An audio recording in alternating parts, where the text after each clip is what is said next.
آپ کو پتہ ہے دکھ کس کو کہتے ہیں؟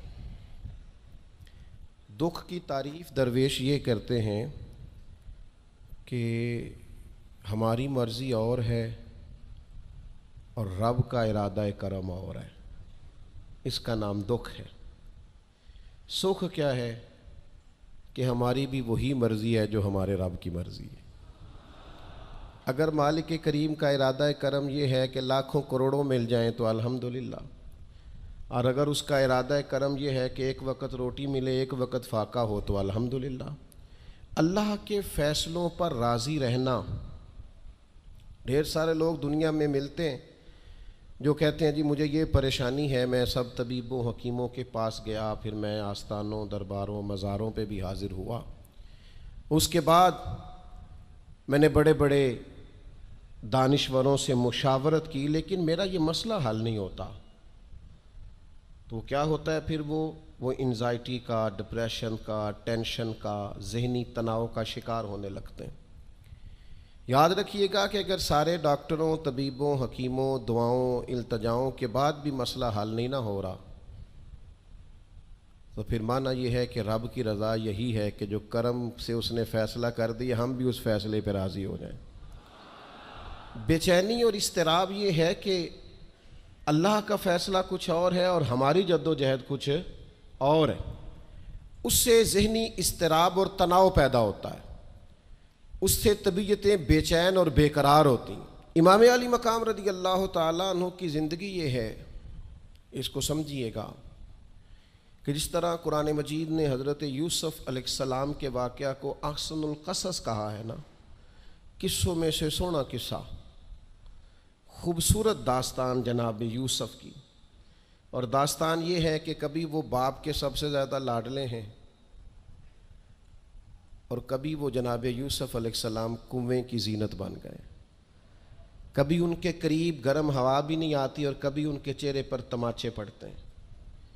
پھر وہ کنویں سے نکلتے ہیں تو ایک اور تکلیف سہتے ہیں کہ انہیں بازار میں بیچا جاتا ہے، پھر وہ اللہ کی فضل سے اور اس کی توفیق سے ایسی جگہ چلے جاتے ہیں جہاں انہیں شہزادہ بنا کے رکھا جاتا ہے۔ کچھ زندگی بڑی آسودگی اور آسانی کی طرف بڑھنے لگتی ہے کہ پھر ایک فیصلہ کرم ہوتا ہے کہ جناب یوسف کو جیل میں جانا ہے، تو وہ کسی جگہ شکوہ نہیں کرتے، وہ کنویں میں جاتے ہیں تو پھر بھی اللہ کی رضا پہ راضی ہیں، وہ شہزادے بنتے ہیں تو پھر بھی اللہ کی رضا پہ راضی، وہ دوبارہ جیل میں ڈال دیے جاتے ہیں تو پھر بھی اللہ کی رضا پہ راضی ہیں۔ پھر اللہ کا فیصلہ ہوتا ہے کہ جس ملک کے وہ قیدی تھے نا، رب اسی ملک کا انہیں بادشاہ بنا دیتا ہے۔ یہ انسانی زندگی کا ایک دستور ہے کہ آپ کو دکھ بھی آئیں گے، سکھ بھی آئیں گے، آزمائشیں بھی آئیں گی، تکلیفیں بھی آئیں گی، لیکن سکھوں کا معاملہ تو ہم بڑے لطف کے ساتھ اور ذائقے کے ساتھ گزارتے ہیں، دکھوں کی باری آتی ہے تو شدید اضطراب کا شکار ہو جاتے ہیں۔ بالکل یہی زندگی جناب امام حسین رضی اللہ تعالیٰ عنہ کی۔ آپ کبھی خوبصورت پہلوؤں پر غور کریں نا کہ امام علی مقام وہ ہیں کہ کبھی وہ سجدے کی حالت میں نانا کے کندھوں پہ ہیں، اور کبھی حضور گلی سے گزر رہے ہیں تو حسنین نانا کے کندھوں پہ ہیں۔ کبھی کیفیت یہ ہے جناب امام علی مقام رضی اللہ تعالیٰ عنہ کی کہ وہ اپنی والدہ کے مقدس کاشانہ نور میں خاتون جنت کی گود میں کھیل رہے ہیں، کبھی مولا علی شیر خدا رضی اللہ تعالیٰ عنہ کی مقدس باہوں میں جھول رہے ہیں۔ یہ سارے نظارے انہوں نے دیکھے، لیکن پھر وہی حسین ابن علی تھے جنہوں نے کربلا کا خشک میدان بھی دیکھا، جنہوں نے وہ چٹیل پہاڑ بھی دیکھے، حق کے رستے میں اپنی اولاد کا قربان ہونا بھی دیکھا۔ کسی جگہ شکوہ نہیں کرتے، بلکہ وہ کہتے ہیں جس حال میں میرا رب رکھے میں اسی حال میں راضی ہوں۔ ہمارے ہاں یہ ہوتا ہے کہ ہم سکھوں کو تو یاد ہی نہیں رکھتے، ہمیں صرف تکلیفیں یاد رہتی ہیں، صرف آزمائشوں کو یاد رکھتے، مثبت پہلوؤں کو نہیں سوچتے۔ کوئی بھی کام آپ ہوتا ہوا دیکھ لیں گھر میں، خاندان میں، قبیلے میں، تو اس کے جو خوبصورت، معنی خیز، پروقار، اچھے پہلو ان پر غور نہیں کریں گے۔ وہ ایک جگہ ایک پنچایت تھی، تو وہاں کسی خاتون نے شکوہ کیا کہ میرے خاوند نے مجھے یہ تکلیف دی ہے، یہ آزمائش میں مجھے مبتلا کیا ہے، یہاں یہاں سخت سست کہا ہے۔ تو ایک دانشور بزرگ بیٹھے تھے، تو لوگ کہتے ہیں کہ ان بزرگوں نے کہا بیٹا شادی کو کتنا عرصہ بیت گیا؟ تو اس نے کہا میری شادی کو 18 سال ہو گئے۔ تو اس نے کہا یہ جو تم لڑائی فساد جھگڑا دنگا پریشانی بتا رہی ہو یہ تو ایک دن کا ہے، باقی 18 سالوں کی بھی بات بتاؤ نا۔ تم نے ایک دن کا جھگڑا تو یاد رکھا، اور اس ایک دن کے جھگڑے کے نتیجے میں آنے والی تکلیف کو بھی تم نے یاد رکھا، لیکن وہ جو 18 سال تمہارے اپنے شوہر کے ساتھ سکھی گزر گئے ان کا بھی تو تذکرہ کرو۔ تو کچھ دیر کی خاموشی کے بعد اللہ نے اس خاتون کے دل میں ٹھنڈک پیدا کی، اور وہ کہنے لگی میرے شکوے دور ہو گئے ہیں، اب میں انشاءاللہ کوشش کروں گی کبھی دوبارہ اپنے شوہر کی شکایت نہ کروں۔ اب بات کو سمجھیں، ہم اپنی زندگی کی صرف شکایتیں یعنی دکھ ہی ہیں صرف زندگی میں، وہ دعا کر دیں جی میرے گھٹنے میں درد ہے، باقی جسم ٹھیک ہے نا ماشاءاللہ سارا، اس کا شکر بھی ساتھ ادا کریں۔ دعا کریں جی آج کل کاروبار نہیں چل رہا، تو اس سے پہلے ساری زندگی ٹھیک چلتا رہا ہے نا، اس کا شکر بھی ادا کر لیں۔ قرآن مجید فرقان حمید ارشاد فرماتا ہے اللہ کے بندوں کی شان یہ ہے کہ رضی اللہ عنہم ورضوا عنہ، یہ بڑا خاص پہلو ہے۔ اللہ فرماتا ہے کہ اللہ ان سے راضی ہے اور وہ بھی اپنے اللہ سے راضی ہیں۔ اللہ نے انہیں جس حال میں رکھا ہے وہ بھی اللہ سے راضی ہیں۔ ذالک الفوز العظیم، اللہ فرماتا ہے یہ بڑی کامیابی ہے، اللہ بھی ان سے راضی ہے اور وہ بھی اللہ سے راضی ہیں۔ امام غزالی رحمۃ اللہ تعالیٰ علیہ سے کسی نے پوچھا یہ بندے کا اللہ سے راضی ہونے کا کیا مطلب ہے؟ تو امام صاحب فرمانے لگے رب تو کریم ہی بڑا ہے، یتیم کے سر پہ ہاتھ پھیر دو راضی ہو جاتا ہے، وہ طوائف کتے کو پانی پلا دے تو مالک راضی ہو جاتا ہے، وہ تو مہربانی بڑا ہے، تم نے رو کے 2 آنسو بہا دیے وہ راضی ہو جاتا ہے۔ فرماتے بندے کا مسئلہ ہے، مسئلہ تو بندے کا ہے، یہ راضی ہوتا ہی نہیں، یہ ہر وقت شکوے کرتا ہے، ہر وقت شکایات کرتا ہے، ہر وقت اس کا ذہن الجھا رہتا ہے، ہر وقت کوئی نہ کوئی نئی چیز کا مطالبہ کرتا ہے۔ نبی رحمت نور مجسم شفیع معظم صلی اللہ تعالیٰ علیہ وسلم ارشاد فرماتے ہیں تم نہ اللہ کے دیے ہوئے تھوڑے رزق سے راضی ہو جاؤ، وہ بھی تمہاری تھوڑی عبادت سے راضی ہو جائے گا۔ لیکن ہمارا حال یہ ہے کہ ہمیں سب کچھ چاہیے، اور نتیجے میں اگر کوئی خدمت کرنی پڑے، کوئی ڈیوٹی کرنی پڑے، کوئی کام کرنا پڑے تو اس کے لیے ہم تیار نہیں ہوتے۔ عزیز بھائیوں سمجھیے گا، غور فرمائیے گا، توجہ کیجیے گا اس بات پر کہ ہمیں ہر حال میں اپنے رب سے راضی رہنا۔ آزمائش آ جاتی ہے، دکھ آ جاتے ہیں، محنت پوری کریں، جد و جہد پوری کریں، جو کام آپ کرنے جا رہے ہیں اس کے لیے جتنے ضروری اسباب ہیں وہ جمع سارے کریں، لیکن نتیجہ اللہ پہ چھوڑ دیں، رزلٹ اپنی مرضی کا نہ مانگیں۔ یہ عقیدہ توحید یہ ہے کہ نتیجہ جو رب ہمارے لیے نکالے وہ نتیجہ ہمیں قبول ہونا چاہیے۔ درویش نے ایک جملے میں بات ختم کر دی، وہ کہتے ہیں دکھ قبول محمد بخشا، بس راضی رہن پیارے۔ اگر پیارے راضی ہیں دکھ دینے میں تو پھر ہمیں یہ دکھ قبول ہے، اور کئی دفعہ قبول ہے۔ تو اپنی طبیعت کے اندر یہ مقام تسلیم و رضا لائیں، ہر وقت اپنے رب سے راضی رہیں۔ صحیح مسلم شریف میں حضرت عمر فاروق رضی اللہ تعالیٰ عنہ کا ایک جملہ بڑا خوبصورت ہے، اور حضور اس کو سن کے بڑے راضی ہوئے، صحیح مسلم میں موجود ہے۔ حضرت عمر نے ایک موقع پر جب سرور کائنات علیہ السلام کو تھوڑا ناراض دیکھا، حضور کے چہرے پر کچھ آثار ناراضگی دیکھے، تو جناب عمر نے ایک جملہ کہا تھا جو بڑا حسین ہے اور کتب احادیث میں چمکتا ہے۔ حضرت عمر نے وہ بات کہی تو حضور کی ناراضگی خوشی میں بدل گئی، نبی پاک علیہ السلام کے چہرے پر جو آثار ناراضگی تھے وہ خوشی کے تصورات میں بدل گئے۔ حضرت عمر عرض کرنے لگے رضیت باللہ ربا وبالاسلام دینا وبسیدنا ومولانا محمد نبیم ورسولا۔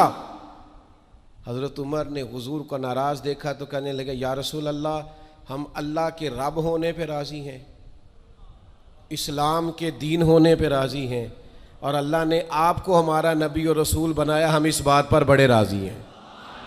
ہم راضی ہیں کہ اللہ ہمارا رب ہے، اسلام ہمارا دین ہے، اور محمد صلی اللہ علیہ وسلم ہمارے نبی اور رسول ہیں، بڑے راضی ہیں۔ بس یہ رضا والا جملہ کہا تو اللہ کے رسول خوش ہو گئے۔ تو اللہ سے راضی رہیں، آپ کے تصورات میں شکوے پیدا نہ ہو، شکایتیں نہ ہو، الجھے نہیں۔ اور بہت سارے لوگ ایسے ہیں جن کا خیال ہے میری بڑی شان ہے تو میرے اوپر مشکلات کیوں آتی ہیں۔ دوست اکثر کہتے ہیں جی میں صدقہ بھی دیتا ہوں، نمازیں بھی پڑھتا ہوں، دل کسی کا نہ دکھے اس کے لیے بھی پوری کوشش کرتا ہوں، میرا زندگی کا مزاج یہ ہے کہ میں کوشش کرتا ہوں کہ کسی کو میرے لہجے سے، انداز سے، اٹھنے بیٹھنے سے اذیت نہ پہنچے، لیکن پھر بھی مجھے مصائب آتے ہیں۔ ہم انہیں کہتے ہیں آپ عبادت کریں، مہربانی فرمائیں تجارت تو نہ کریں۔ آپ کی رائے یہ ہے کہ میں نے صدقہ دے دیا مصیبت کوئی نہ آئے، میں نے نماز پڑھ لی مشقت کوئی نہ آئے۔ تو قانون قدرت یہ ہے کہ حضور علیہ الصلاۃ والسلام فرماتے ہیں سب سے زیادہ تکلیفیں آتی انبیاء پہ ہیں، اور حضور فرماتے ہیں میں اللہ کا لاڈلا محبوب ہوں، میرے اوپر سب سے زیادہ تکلیفیں آئیں۔ یہ آپ اللہ کی رضا پہ راضی رہ کے تو دیکھیں، آپ کے مزاج میں کمال بردباری پیدا ہو جائے، ایک ٹھہراؤ آئے۔ یہ دوست انتظامات کر رہے ہوتے ہیں نا پروگراموں کے، اجتماعات کے، محافل کے، تو میں ایک ہی بات سب سے کرتا ہوں، میں کہتا ہوں آپ نے نا بردبار رہنا ہے، آپ نے تحمل سے رہنا ہے۔ ہم دیہاتی لوگ ہیں تو ہمارے ہاں شادیاں ہوتی تھیں نا، تو شادیوں پہ رشتہ دار اکٹھے ہوتے تھے، تو صرف یہ فکر نہیں ہوتی تھی کہ کھانا پورا ہو جائے، صرف اتنی فکر نہیں ہوتی تھی کہ ان کے سونے کا انتظام ہو جائے، ایک فکر اور بھی ہوتی تھی کہ بندے بڑے کٹھے ہوئے ہیں، سارے برادری کٹھی ہوئی ہے، کتے لڑ نہ پین آپس میں۔ ہمارے ہاں نا چڑھانے والے زیادہ خطرناک نہیں ہوتے، چڑھنے والے زیادہ خطرناک ہوتے ہیں، جو ذرا سی بات پہ غصے میں آ جائیں، ذرا سی بات پہ چڑھ جائیں، کہیں سکون ہی نہیں، ٹھہراؤ ہی نہیں زندگی میں۔ اللہ کی رضا پہ راضی رہے، میرے رب نے جہاں مجھے رکھا ہے سب سے زیادہ باکمال رکھا ہے۔ جہاں میں ہوں خدا جانے بلندی ہے کہ پستی، پر جہاں میں ہوں وہاں کوئی نہیں ہے۔ آپ اپنے رب کی رضا پہ راضی رہیں کہ میری جہاں ڈیوٹی ہے، کیا ہی بات ہے، میری جہاں ڈیوٹی، حضرت صدیق اکبر کو امیر المومنین بنایا گیا، لیکن جناب بلال حبشی کے پاس مدینے والے محبوب کے مہمانوں کی ذمہ داریاں تھیں، مسجد نبوی کی کنجیاں تھیں۔ کمال ان کا بھی بڑا ہے اور کمال بلال حبشی کا بھی بڑا ہے، حالانکہ وہ تو مسجد میں جھاڑو دیتے تھے، خدمت کرتے تھے۔ تو آپ اللہ کی رضا پہ راضی رہیں، جہاں رب نے آپ کو رکھا ہے، جس مقام پہ رکھا ہے وہاں آپ راضی رہیں، آپ کو اطمینان محسوس ہوگا، آپ سکون میں آ جائیں، دل میں ٹھنڈک محسوس کریں گے، پریشانیوں سے نکلیں گے۔ یہ حدیث دیکھیے امام غزالی نے لکھی ہے، نبی پاک صلی اللہ تعالیٰ علیہ وسلم کے پاس نا صحابہ کی ایک جماعت آئی، انہوں نے عرض کی یا رسول اللہ صلی اللہ علیہ وسلم ہم ایماندار ہیں۔ تو حضور نے فرمایا تمہارے ایمان کی نشانی کیا ہے؟ تم صاحب ایمان ہو تو دلیل کیا ہے؟ انہوں نے عرض کی یا رسول اللہ، یہ ذرا دلیل سننا۔ عرض کرنے لگے یا رسول اللہ مصیبت آئے تو صبر کرتے ہیں، نعمت ملے تو شکر کرتے ہیں، اور یا رسول اللہ رب جو فیصلے کر دے ہم اس پر راضی رہتے ہیں۔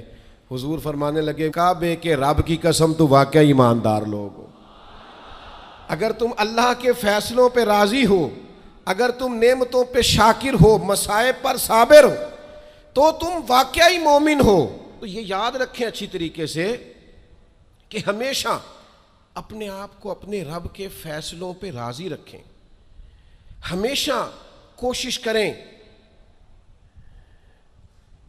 کہ مقدر سے شکوہ نہ کریں، تقدیر سے شکایت نہ کریں، جو ہمیں نہیں ملا اس کے بارے میں اپنی طبیعت کے اندر تڑپ اور طلب نہ پیدا کریں، بس جو فیصلہ رب نے کر دیا اس فیصلے پر ہمیشہ راضی رہیں۔ یہ کر کے دیکھیں۔ حضرت انس بن مالک رضی اللہ تعالیٰ عنہ فرماتے ہیں ایک پوری جماعت جنت میں جائے گی لوگوں کی، فرشتے ان سے پوچھیں گے کہ میاں حساب دے آئے ہو؟ تو وہ کہیں گے ہمیں تو کسی نے حساب پوچھا ہی نہیں۔ ان سے پوچھا جائے گا پل صراط دیکھی ہے؟ کہیں گے نہیں ہم نے تو نہیں دیکھی۔ ان سے پوچھا جائے گا کہ میزان عمل؟ تو انہوں نے کہا نہیں بالکل نہیں۔ تو کہا اچھا تم بڑے خاص لوگ ہو، دنیا میں کرتے کیا رہے ہو؟ تو کہیں گے کرتے کچھ بھی نہیں تھے، رب کے فیصلوں پہ راضی رہتے تھے۔ اور طبرانی میں ایک روایت ایسی بھی موجود ہے کہ حضور فرماتے ہیں رب کہتا ہے جس نے میرے فیصلوں پہ راضی نہیں رہنا وہ رب کوئی اور ڈھونڈ لے۔ اگر تم میرے فیصلے پہ راضی ہی نہیں ہو، او بھائی میں اپنے ادارے کا سربراہ ہوں، جو میرا فیصلہ نہیں مانے گا وہ نکلے گا ادارے سے۔ میں اپنی جماعت اور تنظیم کے تعلق سے کوشش کروں گا کہ امیر کی اطاعت کا سبق دوں۔ اگر کوئی نظم و ضبط درست نہیں کرے گا، یہ ایک حال ہے یہاں کے جو مینجمنٹ کے کام ہیں، معاملات ہیں، ایک سربراہ آپ نے بنایا ہوتا ہے، اب اس کی اگر بات نہیں مانے گا کوئی ورکر، کوئی کام کرنے والا، تو یقیناً وہ کہیں گے کہ میاں آپ بات نہیں مان رہے، تمہارا نظم و ضبط خراب ہوتا ہے، لہذا اگر آپ نے ہمارے نظم کے اندر نہیں رہنا تو آپ نکل جائیں۔ تو اللہ کے فیصلوں کو جو لوگ تسلیم نہیں کرتے، اللہ کے فیصلوں کو جو لوگ تسلیم نہیں کرتے، یقیناً وہ کمزور ہو جاتے ہیں۔ آج بڑے لوگ ہیں جو وظیفے پوچھتے ہیں، اللہ کیسے راضی ہوگا؟ بتاؤں وظیفہ آپ کو؟ امام غزالی لکھتے ہیں کہ حضرت موسیٰ کلیم علیہ السلام نے اللہ کے حضور عرض کیا، مالک میری قوم پوچھتی ہے تو کیسے راضی ہوگا؟ ہم تجھے راضی کرنا چاہتے ہیں تو کیسے راضی ہوگا؟ تو حضرت موسیٰ علیہ السلام سے رب کریم نے فرمایا، ان سے جا کے کہہ دو کہ مجھ سے راضی ہو جائے، میں بھی ان سے راضی ہو جاؤں گا۔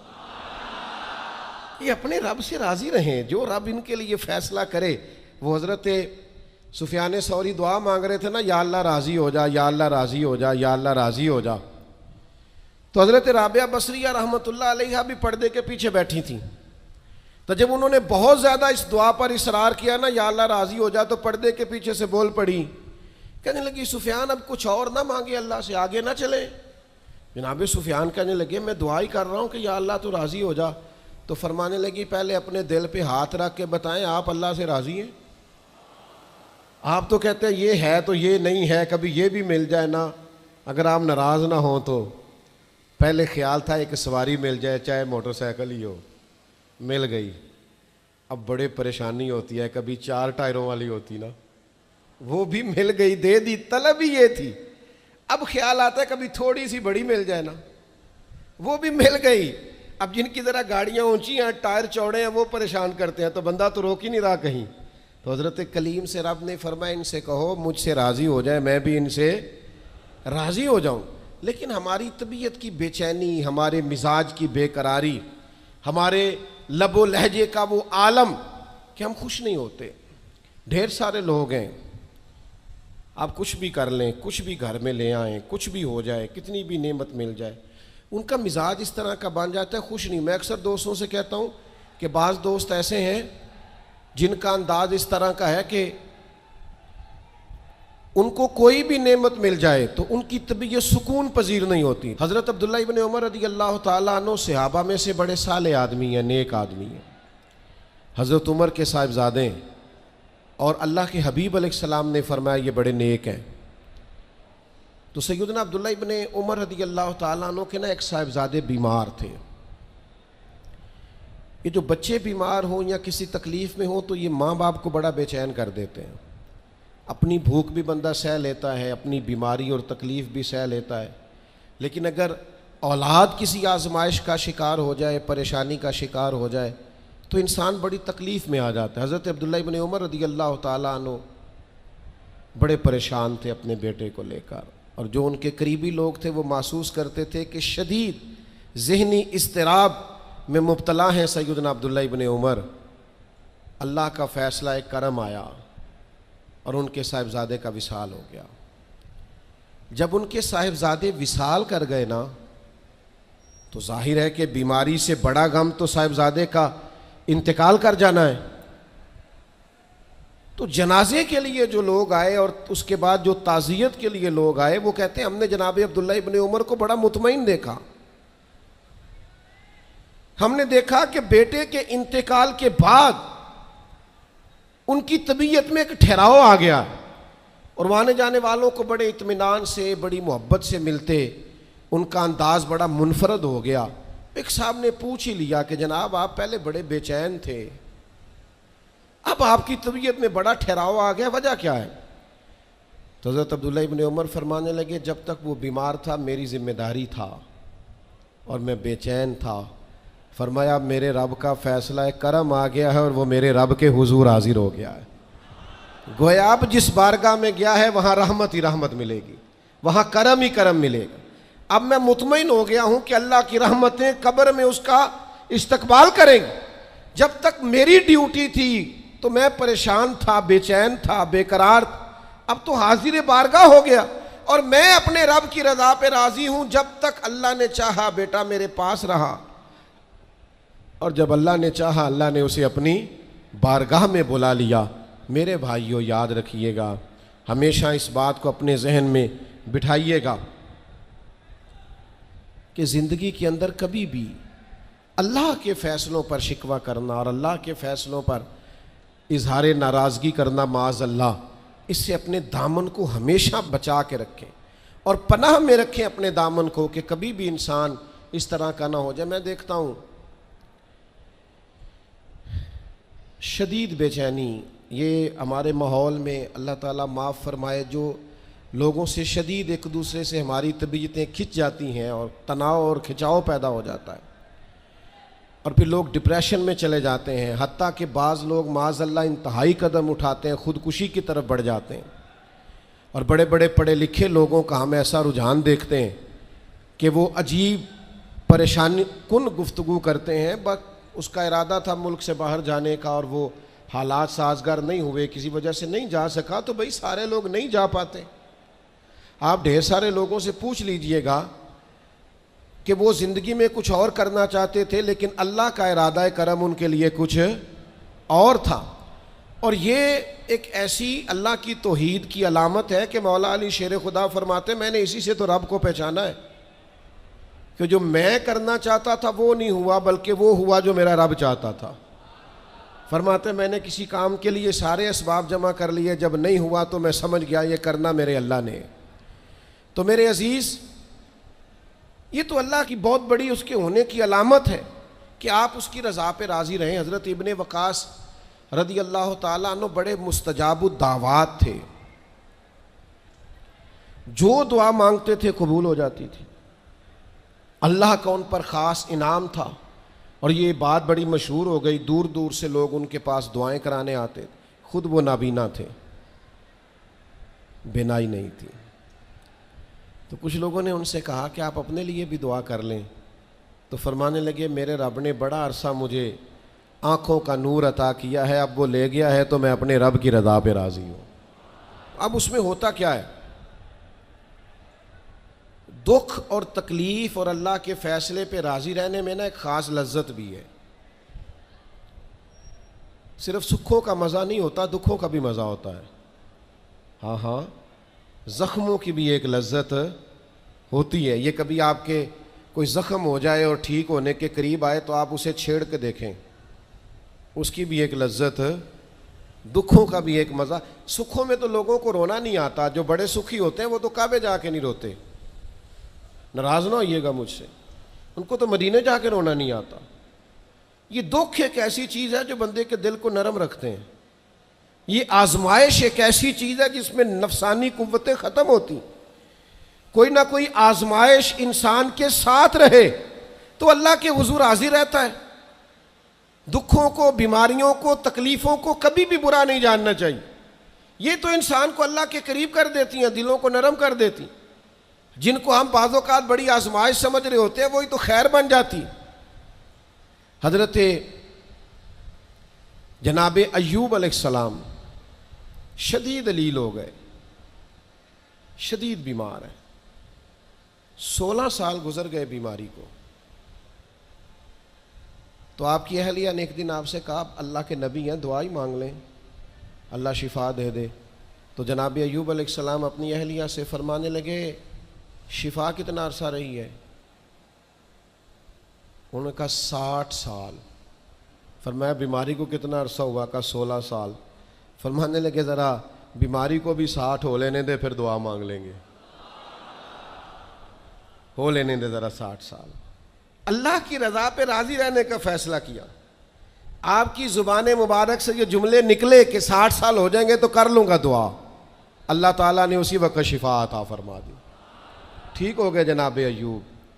کچھ دن گزرے نا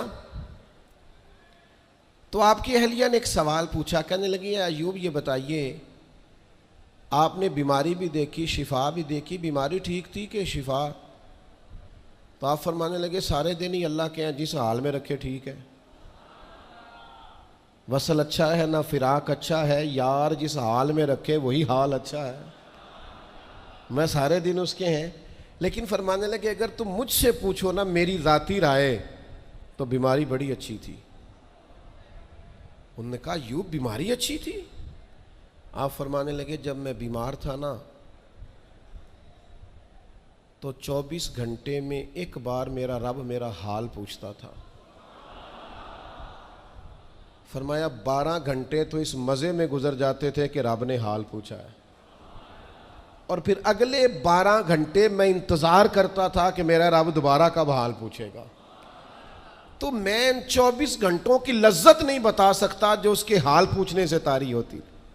تو فرمایا شفا تو مل گئی ہے پر اب وہ حال تو نہیں نہ پوچھتا۔ اب وہ میرے بھائی اس بیماری میں جو لذتیں ہیں، جو کرم نوازیاں ہیں، جو رحمتیں، ان کو بھی تو دیکھیں۔ اپنے کریم رب کی رضا پہ راضی تو رہے۔ خبر مشہور ہو گئی تھی امام حسین شہید ہو جائیں گے، نبی کریم علیہ السلام نے بھی یہ خبر ارشاد فرمائی، پتہ مولا علی کو بھی تھا، سیدہ پاک بھی جانتی تھی، امام حسین بھی جانتے تھے۔ یہ خبریں رہی ہیں نا، حضرت صدیق اکبر کھڑے ہیں، جناب عمر کھڑے ہیں، حضرت عثمان کھڑے ہیں احد پہاڑ پر، تو پہاڑ ہلنے لگا۔ آپ دیکھیے نا صحیح حدیث میں موجود ہے، تو نبی کریم علیہ السلام نے فرمایا پہاڑ ٹھہر جا، تیرے اوپر ایک نبی، ایک صدیق اور 2 شہید کھڑے ہیں۔ تو حضور نے بتا دیا نا کہ جناب عمر بھی شہید ہوں گے، جناب عثمان بھی شہید ہوں گے، لیکن کیا ایک دفعہ بھی حضور نے یہ دعا مانگی کہ اللہ انہیں شہادت سے بچا؟ معاذ اللہ کوئی دعا مانگی کہ یہ شہید نہ ہو، قتل نہ کیے جائیں؟ یہ تو سعادت ہے۔ امام حسین کو پتہ ہے، مولا علی کو پتہ ہے، سیدہ فاطمہ کو پتہ ہے، یہ خبر مشہور ہے، یہ شہید ہو جائیں گے، اور یہ بھی پتہ ہے کہ آزمائشیں آئیں گی، لیکن کسی نے بھی یہ دعا نہیں مانگی اللہ انہیں آزمائشوں سے بچا۔ جس نے بھی دعا مانگی ہے یہی مانگی، اللہ صبر بھی عطا فرما اور استقامت بھی عطا فرما۔ اس بات کو سمجھیں آپ کہ آپ بچے کو اگر ڈرائیں گے نا امتحان خطرناک ہوتے ہیں، امتحان نہیں دینے، تو وہ تو کسی جگہ کامیاب نہیں ہوگا۔ اس کو امتحان کا خوف نہ دلائیں، اس کی تیاری کرائیں، اس کی ذہن سازی کریں کہ امتحان دینا ہے، اس کو یہ شعور دیں کہ بیٹا کامیاب ہونا ہے۔ ہم نے ڈرا دیا ہے بچوں کو، ہم نے انہیں اس طرح کا بنا دیا ہے کہ وہ سہمے رہتے ہیں، پتہ نہیں کیا ہو جائے گا۔ ہزاروں سینکڑوں لوگوں کو روز جی ٹی روڈ سے گزرنا پڑتا ہے، لاکھوں کروڑوں لوگ گزرتے ہوں گے، اللہ معاف کرے کہ سب کا ایکسیڈنٹ تو نہیں نہ ہو جاتا۔ تو اگر آپ بچوں کو چھپاتے پھریں کہ روڈ پہ نہیں چڑھنا، بھائی انہیں آپ گاڑی صحیح چلانی سکھائیں، عمر کے مطابق ان کو سواری دیں، ان کی ٹریننگ صحیح کرائیں، انہیں کہیں کہ یہ ٹریفک کے قوانین ہیں ان کی پابندی کرو، لیکن انہیں یہ خوف نہ دلائیں کہ روڈ پہ نہیں جانا، یہ خوف نہ دلائیں انہیں کہ ہم نے اس راہ سے گزرنا نہیں، پتہ نہیں کیا ہو جائے گا۔ او بھائی اس طرح تو سانپ سے ڈرتا ڈرتا رسیوں سے بھی ڈرنے لگے گا۔ اللہ جو فیصلہ کر دے اس فیصلے پر پوری طرح راضی رہنا ہے۔ ہمارے مزاجوں میں مقام تسلیم و رضا نہیں ہے۔ یہ مومن دیانتدار کیوں ہوتے تھے؟ کروڑوں روپیہ ایک شخص کا سامنے پڑا ہے اور بندہ وہ ہے جس نے صبح سے کھانا نہیں کھایا، لیکن وہ کروڑوں روپے پہ نظر نہیں ڈالتا تھا۔ کیوں؟ کہ وہ اللہ کے فیصلے پہ راضی تھا۔ وہ کہتا تھا یہ چاہے کروڑوں ہیں پر میرا نہیں ہے۔ آج لوگ لوگوں کا مال دیکھ کے سازشیں نہیں کرتے، شرارتیں نہیں کرتے، لالچ نہیں پیدا کرتے، چوری ڈکیتی دھوکہ فریب فراڈ کیا کیا چالیں نہیں چلتے۔ اگر یہ اللہ کے فیصلے پہ راضی رہیں کہ رب نے جو میرے لیے رکھا ہے وہی میرا حق ہے، تو کبھی ان کی طبیعت میں یہ بات پیدا نہ ہو کہ ہم نے دھوکہ دینا ہے، فراڈ کرنا ہے، فریب کرنا ہے۔ آپ مقام تسلیم و رضا پہ آ جائیں۔ ڈھیر سارے لوگ ہیں جو جہاں کھڑے ہیں وہاں راضی نہیں، سامنے والا انہیں بڑا خوش نظر آتا ہے، بڑا خوش کہ یار میں بڑی تکلیف میں ہوں، یہ فلانے شعبے والا بڑے سکون میں ہے۔ تو بھائی کبھی اس سے بھی تو پوچھ کے دیکھنا، اس سے پوچھ، وہ کہے گا جتنے کانٹوں پہ میں بیٹھا ہوں دوسرا ہے ہی کوئی نہیں۔ ہم جو کام کر رہے ہوتے ہیں نا اس کام کا مزہ نہیں لیتے، ہمیں وہ کرنا ہے جو سامنے والا کر رہا ہے۔ بھائی آپ جو کر رہے ہیں اس کو مزہ لے کے کریں، مقام تسلیم و رضا پہ رہیں۔ وہ جو سامنے والا کر رہا ہے اللہ نے اس کی ڈیوٹی لگائی ہے وہ کرے گا۔ اور یہی بات یہاں تک پہنچ جاتی ہے کہ ہمیں سب کا پتہ ہوتا ہے کون کیا کر رہا ہے، اپنا نہیں پتہ ہوتا، کیونکہ ہم وہ چاہتے ہیں جو ہمارا حق نہیں، اس طرف بڑھتے ہیں جو ہمارا نصیبہ نہیں۔ تو اچھی طرح اس بات کو اپنے ذہن میں بٹھائیں کہ اللہ کے فیصلوں پہ راضی رہنا، اللہ کی رضا پہ راضی رہنا، اپنے رب سے ہر وقت راضی رہنا، یہ بندہ مومن کی شان ہے۔ اگر اللہ کے فیصلوں پہ راضی رہو گے نا تو زندگی میں اتنا سکون آ جائے گا، اتنا اطمینان آ جائے گا، لہجوں میں اتنا ٹھہراؤ آ جائے گا، آپ کو محسوس ہوگا کہ آپ کی شخصیت سنجیدہ ہو گئی ہے، وزادار ہو گئی ہے، آپ کے مزاج کے اندر ایک اللہ تعالیٰ نے خاص کمالات رکھ دیے۔ لیکن اگر آپ یہ نہیں کریں گے، اللہ کے فیصلوں پہ راضی نہیں رہیں گے، تو پھر آپ نتیجہ اس کا دیکھ لیجئے گا، ہر وقت کی بے چینی، بے قراری، الجھاؤ اور طبیعت کے اندر اضطراب، یہ آپ کو بے چین رکھے گا۔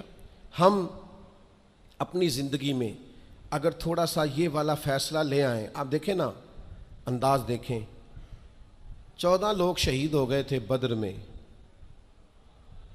ان میں سے تو کوئی کسی صوبے کا گورنر نہیں بنا، انہوں نے تو مکہ کو فتح ہوتے نہیں دیکھا، انہوں نے تو روم کو، یمن کو، شام کو فتح ہوتے نہیں دیکھا۔ لیکن یاد رکھیے گا، ان 14 لوگوں کا خون بنیاد بنا تھا کہ اللہ نے اسلام کو طاقتیں اور قوتیں عطا فرمائی۔ وہ اللہ کے فیصلوں پہ راضی تھے کہ آپ نے یہاں جان دینی ہے، انہوں نے پیش کی۔ بعد میں عروج آیا، کمال آیا، اذا جاء نصر اللہ والفتح، اللہ نے مدد کی، فتح آ گئی۔ لیکن ان لوگوں نے اس وقت یہ فیصلہ کیا کہ ہمیں اللہ کی رضا کے لیے ڈٹنا ہے، کھڑے ہونا ہے۔ تو سب لوگ، میں اکثر کہتا ہوں، یہ تحریک ختم نبوت پر لوگ کلام کرتے ہیں تو قائدین کا، علماء کا نام لیتے ہیں، میں کہتا ہوں بالکل ٹھیک ہے، ان لوگوں نے بڑی خدمات سر انجام دی، لیکن جو ان کے پیچھے لوگ تھے، جو کوششیں کرتے رہے، جو عوامی طاقت تھی، ان سب کی ہمتیں بھی شامل ہیں۔ میں الحمدللہ آیا ہوں یہاں اور سیدھا آ کے بیان کر کے نکل کے جا رہا ہوں، تو یہ سارا کچھ میری کاوش نہیں ہے، یہ تو جو لوگ آدھی رات کو سڑک پہ پوسٹر لگاتے رہے، دن کو یہاں آتے رہے، رات جاگتے رہے، محنت کرتے رہے، پریشان ہوتے رہے، الجھتے رہے، یہ تو ان لوگوں کی کاوش ہے، یہ ان لوگوں کا کمال ہے۔ ہم سمجھتے نہیں اس چیز کو، جب تک آپ اپنے مزاج میں ٹھہراؤ نہیں لاتے اور چھوڑ دیں دوسروں کا کام اپنے کھاتے میں ڈالنا، یہ بھی میرا ہے، یہ بھی میرا ہے، یہ بھی میں نے کیا، یہ بھی میں، اس سے بھی بے چینی پیدا ہوتی۔ ہم نے جو کیا ہے ہم اس حد تک رہیں اور اللہ تبارک و تعالیٰ کے فیصلے پر سر تسلیم خم کریں۔ یقین کرو، اللہ کا فیصلہ کیسے ماننا ہے، اس کی اگر کسی نے صحیح تصویر دیکھنی ہے تو واقعہ کربلا کو دیکھیں۔ یعنی کائنات کے وہ لوگ جن کا خاندان بھی سب سے اونچا ہے، حسب بھی سب سے اونچا، نسب بھی سب سے اونچا، کمال بھی سب سے اونچا، وزاداری بھی سب سے اونچی، علم، فضل، شہرت، عزت، وقار، شرافت، نجابت، ہر چیز میں وراء الورا ہے، لیکن ان کی کیفیت میرے عزیز یہ ہے کہ امام علی مقام کے سامنے ان کی ساری اولاد شہید ہو گئی۔ یہاں نا اس اتنے بڑے مجمع میں کسی کی کٹی ہوئی انگلی پھینک دی جائے نا، انگلی کا ٹکڑا، انسانی انگلی کا، تو لوگ خوف سے بھاگ جائیں۔ ہم باتیں سن لیتے ہیں، کر لیتے ہیں، ہم سمجھتے نہیں کہ یہ کتنا عجیب منظر ہے۔ آپ یہ بات سمجھ سکتے ہیں کہ حضرت عباس کے بازو کٹے، پورے پورے بازو کاٹ ڈالے گئے تو کیسا منظر ہوگا؟ اور امام حسین کا سر کاٹ کے نیزے پہ لگا دیا گیا، باقی جسم اتھر کربلا میں پڑا ہے، اور سر بھیج دیا گیا دمشق میں، تو کیسی منظر کشی ہوگی۔ لیکن امام حسین سے لے کر جناب زینب تک، اور امام حسین سے لے کر امام زین العابدین تک، آپ کو جو بندہ بھی ملے گا رب کی رضا پہ راضی ملے گا، کسی جگہ وہ شکوہ کرتے نظر نہیں آتے۔ وہ سمجھتے ہیں یہ ہمارے رب کی مرضی، ہم اس پہ راضی ہیں، جب تک نانا کے کندھوں پہ تھے تب بھی راضی ہیں، اور جب گھوڑے کی پشت پہ ہیں تب بھی راضی ہیں، اور جب مدینے سے پردیسی ہو کے نکل رہے ہیں پھر بھی راضی ہیں، اور جب سر کاٹ کے نیزے پہ لگا دیے گئے ہیں تب بھی راضی ہیں۔ ہر حال میں اللہ کی رضا پہ راضی، رضی اللہ عنہم ورضوا عنہ، وہ اللہ سے راضی ہیں اور اللہ ان سے راضی ہے۔ کوشش کرنی ہے کہ اپنے بچوں کو واقعہ کربلا اس انداز میں سنایا جائے کہ ان کے اندر جرت پیدا ہو، جرت اظہار پیدا ہو، حق کا جذبہ پیدا ہو۔ امام حسین کی شہادت اس لہجے میں کبھی نہ سنیں نہ بیان کریں کہ جس سے کوئی کمزوری اپنی طبیعت میں پیدا ہو۔ امام علی مقام رضی اللہ تعالیٰ عنہ کا نام جرت کی علامت۔ امام حسین کا وہ کسی نے کہا تھا سناؤ اپنے بچوں کو کہانی خیبر و خندق کی، علی کی بات سن کر دلوں سے ڈر نکلتے ہیں، خوف دور ہوتا ہے مولا علی کی باتیں سن کر۔ تو اپنے دلوں کے اندر یہ جذبہ اپنے بچوں کو لائیں۔ اور پھر میں آپ کی خدمت میں ایک آخری بات یہ بھی عرض کروں گا جسے کبھی نہ بھلائیے گا۔ سیدنا امام حسین رضی اللہ تعالیٰ عنہ کی زندگی کا یہ خوبصورت پہلو آپ نے کبھی نہیں بھلانا، کبھی نہیں چھوڑنا کہ حق کے رستے میں آپ اکیلے بھی ہوں، آپ کے پیچھے لاکھوں ہزاروں لوگ نہ بھی ہوں، تو حق پھر بھی حق ہوتا ہے۔ ہمیشہ کثرت جو ہوتی ہے وہ صداقت کی دلیل نہیں ہوتی۔ ہم نہ سیاسی بیان بازی کرتے ہیں کہ جو سودا مارکیٹ میں بکتا ہے وہی بیان ہم بھی دے دیتے ہیں، حق نہیں بولتے۔ ہم تو اپنے گھر میں حق نہیں کہتے، اپنے محکمے میں حق اور سچ نہیں کہتے، اپنے عزیزوں میں سچی بات نہیں کرتے۔ کیوں کہ ہم ہر طرح سے ڈپلومیس ہوتے ہیں کہ میں لوگوں کی گڈ بک میں رہوں۔ یہ انداز درست نہیں ہے۔ آپ سچی بات کر دیں، اثر اس میں اللہ پیدا کر دے گا۔ اللہ تعالیٰ آپ سب کا آنا قبول کرے۔